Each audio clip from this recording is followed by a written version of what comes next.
2026 अधिक ज्येष्ठ मास दिवस 12 पुरुषोत्तम मास महात्म्य कथा 12 ભૌમ અને કાંકરાની કથા મંગલાચરણ જય શ્રી કૃષ્ણ જય પુરુષોત્તમ ભગવાન અધિક માસ એટલે ભગવાન શ્રીહરિનો પ્રિય માસ આ માસમાં કરવામાં આવેલું જપ તપ દાન સ્નાન કથા શ્રવણ અને ભક્તિ અનેકનું ફળ આપે છે પુરુષોત્તમ માસમાં મનુષ્ય સત્ય દયા ક્ષમા અને સેવા જેવા ગુણોને જીવનમાં ઉતારવા જોઈએ આજે આપણે સાંભળીએ છીએ ભૌમ અને કાંકરાની કથા આ કથા આપણને શીખવે છે કે જીવનમાં સારા અને ખરાબ લોકો સાથે રહેતા હોવા છતાં અંતે સત્ય અને સદાચારનો જ વિજય થાય છે કથાનો પ્રારંભ પ્રાચીન સમયમાં ગંગા નદીના કિનારે સુવર્ણપુર નામનું એક સુંદર ગામ હતું ગામ હરિયાળું સમૃદ્ધ અને ધાર્મિક હતું ગામના લોકો મહેનતુ હતા અને ભગવાન પ્રત્યે અખંડ શ્રદ્ધા ધરાવતા હતા તે ગામમાં ધર્મદાસ નામનો એક ગરીબ ખેડૂત રહેતો હતો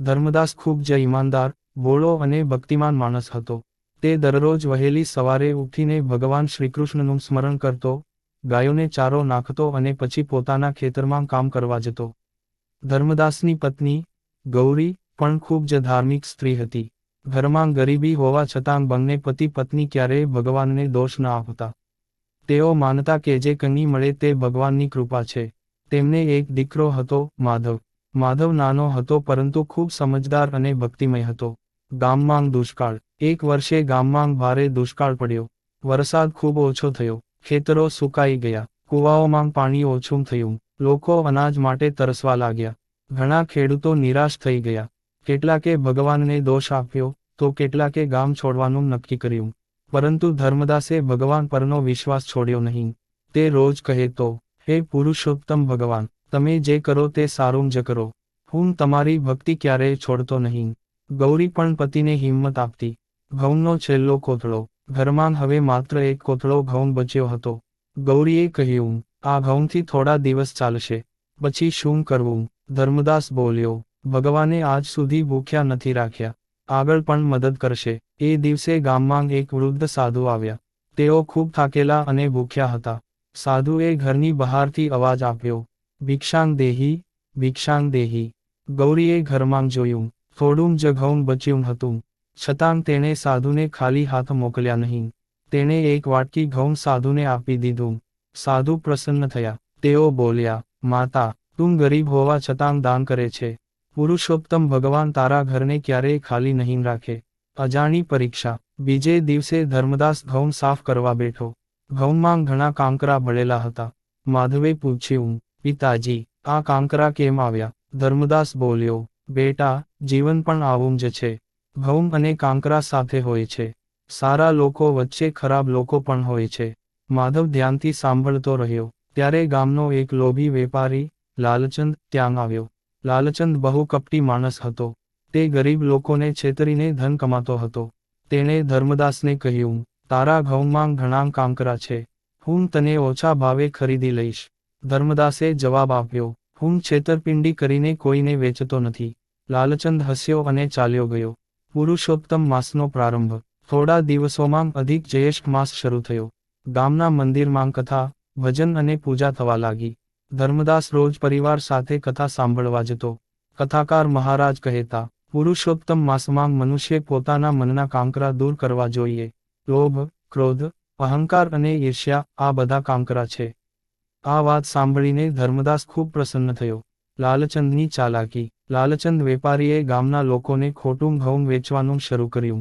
તે ઘઉંમાં કાંકરા ભેળવીને વધારે નફો કમાતો હતો ગામના લોકો શરૂઆતમાં સમજી ન શક્યા પરંતુ થોડા દિવસમાં બધાને ખબર પડી ગઈ લોકો ગુસ્સે થયા ગામના મુખિયાએ લાલચંદને બોલાવ્યો મુખિયાએ પૂછ્યું તું આવું અધર્મ કેમ કરે છે લાલચંદ બોલ્યો વ્યાપારમાં થોડું ઘણું ચાલે મુખિયા ગુસ્સે થઈ બોલ્યા લોકોને છેતરવું પાપ છે પણ લાલચંદે કોઈની વાત ન માની ભગવાનની લીલા એક દિવસ ધર્મદાસ ખેતરમાં કામ કરતો હતો અચાનક તેને જમીનમાં એક જૂનું માટલું મળ્યું તેમાં સોનાની મુદ્રાઓ હતી ધર્મદાસ આશ્ચર્યમાં પડી ગયો તે વિચારી રહ્યો આ ભગવાનની કૃપા છે કે પરીક્ષા તે સીધો ગામના મુખિયા પાસે ગયો અને બધું સત્ય કહી દીધું મુખિયાએ કહ્યું ધર્મદાસ તારી ઈમાનદારી અદ્ભુત છે આ ધન તારા ભાગ્યનું છે ગામના બધા લોકો ધર્મદાસની પ્રશંસા કરવા લાગ્યા લાલચંદની ઈર્ષ્યા લાલચંદને આ વાત સાંભળીને ભારે ઈર્ષ્યા થઈ. તે વિચારવા લાગ્યો,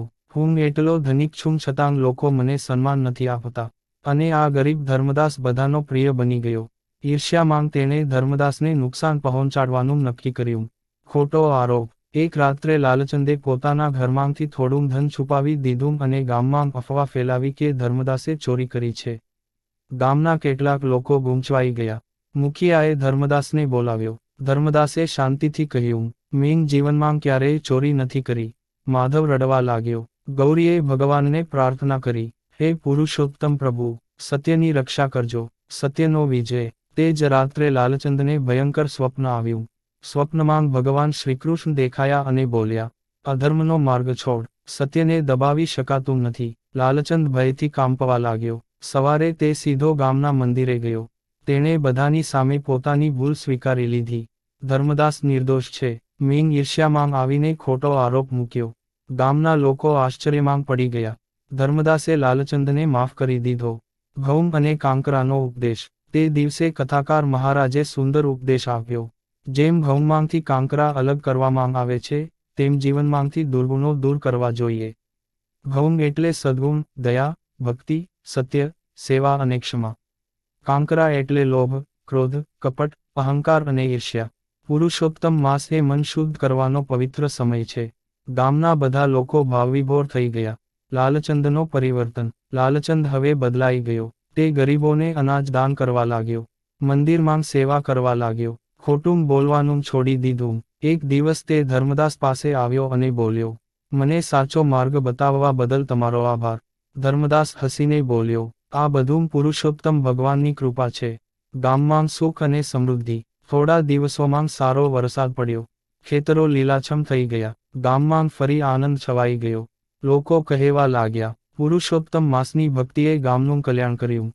ધર્મદાસનું જીવન સુખમય બન્યું. માધવ મોટો થઈને વિદ્વાન અને ભક્ત બન્યો. અને લાલચંદ પણ સચ્ચાઈના માર્ગે ચાલવા લાગ્યો.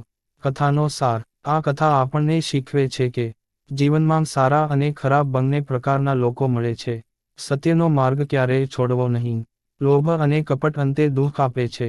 ભક્તિ અને ઈમાનદારીથી ભગવાન પ્રસન્ન થાય છે. પુરુષોત્તમ માસમાં મનના કાંકરા દૂર કરીને સદ્ગુણોને અપનાવવા જોઈએ. પુરુષોત્તમ ભગવાનની મહિમા. પુરુષોત્તમ માસમાં જે મનુષ્ય કથા સાંભળે, ભજન કરે, દાન આપે, સત્ય બોલે, ગરીબોની સેવા કરે, તેના જીવનમાંથી પાપ દૂર થાય છે અને અંતે મોક્ષ પ્રાપ્ત થાય છે. સમાપન પ્રાર્થના. હે પુરુષોત્તમ ભગવાન, અમારા મનના બધા કાંકરા દૂર કરો. અમને સત્ય, દયા અને ભક્તિના માર્ગે ચાલવાની શક્તિ આપો. અમારા જીવનને ઘઉં જેવી પવિત્રતા આપો. જય શ્રી કૃષ્ણ. જય પુરુષોત્તમ ભગવાન.